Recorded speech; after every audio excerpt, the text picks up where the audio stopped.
ہے گائز السلام علیکم، اسمی محمد آفاق خان۔ ختم نبوت کانفرنس کیوں اتنی اہم ہے اور کیوں 7 سپٹمبر کو بہت سارے لبرلز بلیک ڈے کے طور پر منا رہے ہیں، ذرا سا میں آپ کو سمجھانا چاہتا ہوں۔ ایک دفعہ امیجن کیجئے، سوچئے کہ اگر پاکستان میں قانوناً مذہب کے پرچار کی اجازت ہوتی قادیانیوں کو، اگر پاکستان میں قادیانیوں کو کافر ڈکلیئر نہ کیا گیا ہوتا، سوچیں کہ جگہ جگہ پر ان قادیانیوں کی عبادت گاہیں ہوتی، تو آج پاکستان کی کیا صورتحال ہوتی؟ یہ وہ نسل ہے جو فیملی ولاگر کو دیکھ کے ان کی ولاگنگ کاپی کرنے لگتی ہے۔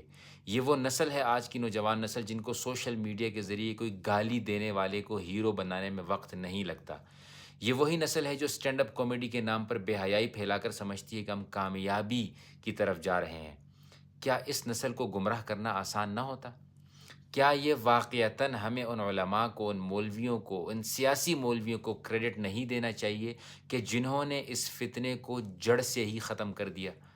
اندازہ لگائیں کہ پابندی ہونے کے باوجود یہ کبھی عدلیہ کو خرید لیتے ہیں، کبھی قانون خرید لیتے ہیں، کبھی کچھ کرتے ہیں اور کسی نہ کسی طریقے سے گمراہ کرنے کی کوشش کرتے ہیں۔ یہ اگر پابندی نہ ہوتی تو کیا ہوتا؟ یاد رہے کہ یہ سوال آپ ان بیرون ممالک رہنے والے مسلمانوں سے کر سکتے ہیں جہاں پر قادیانیوں کو ان کے مذہب کے پرچار کی مکمل اجازت ہے۔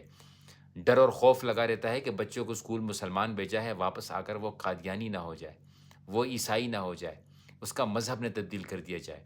یہ ختم نبوت کانفرنس کو آپ کچھ بھی سمجھ لیں، آپ اگر اس میں جمعیت کے خلاف ہیں تو کوئی بات نہیں، مولانا فضل الرحمان صاحب کے خلاف ہیں تو کوئی بات نہیں، لیکن ختم نبوت کی ایکچول مشن کو اگر آپ انڈرسٹینڈ کرتے ہیں تو آپ کو اس طرح کے مشن میں، کانفرنسز میں جانا ضروری ہے، ان میں شرکت کرنا ضروری ہے، کیونکہ یہ قانون جذبات میں آ کر نہیں بنایا گیا، یہ قانون بدماشی کے زور پر نہیں بنایا گیا، یہ قانون احتجاج اور سڑکیں بلاک کر کے نہیں بنایا گیا، بلکہ یہ قانون دلائل کی بنیاد پر بنایا گیا، یہ قانون ثبوت و شواہد کی بنیاد پر بنایا گیا۔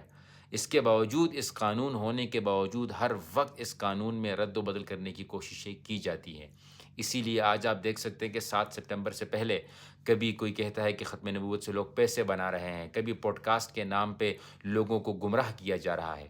میں دوبارہ کہتا ہوں کہ ایک دفعہ سوچ لیں کہ اگر یہ قادیانی کافر ڈکلیئر نہ ہوئے ہوتے تو آج یہی سوشل میڈیا اور یوٹیوب پر بس ڈیبیٹس چل رہی ہوتی، بحث و مباحثے چل رہے ہوتے، علماء اپنے دلائل دیتے، وہ اپنے من گھڑت دلائل دیتے آگے سے، اور نوجوان گمراہی کی طرف چلی جاتی۔ آج حالانکہ ان کو دلائل کی بنیاد پر قانوناً شرعاً ڈکلیئر کر دیا گیا ہے کافر، اس کے باوجود کہیں نہ کہیں کوئی نہ کوئی فتنہ اٹھ کر ہمارے مسلمان نوجوانوں کے دلوں میں ان کے لیے نرم گوشہ پیدا کرنے کی کوشش کرتے ہیں۔ اور کیوں کرتے ہیں؟ کون سا بڑا کارنامہ ہے قادیانیوں کو کافر قرار دینا؟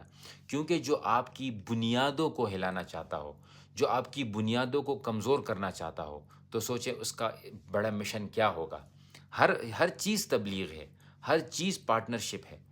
آپ جو بھی کام کرتے ہیں وہ تبلیغ ہی کے زمرے میں آتا ہے، چاہے آپ اپنی مارکیٹنگ کر رہے ہو تو آپ لوگوں کو اپنی طرف لے کر آ رہے ہیں تاکہ وہ آپ کی پروڈکٹ خرید سکیں۔ یہ تبلیغ کا مطلب ہوتا ہے لوگوں کو اپنی طرف لے کر آنا۔ جب وہ آپ کی طرف آئیں گے تو آپ کی بات کو بھی سنیں گے، آپ کی پروڈکٹ کو بھی خریدیں گے، آپ کی سوچ کو بھی اپنائیں گے۔ تو اگر ان کو مکمل طور پر ختم ہی کر دیا جائے تو پھر ان کی کیا مجال، کیا اوقات، کیا حیثیت، کیا ہمت کہ یہ لوگوں کو اپنی طرف راغب کرنے کی کوشش کریں۔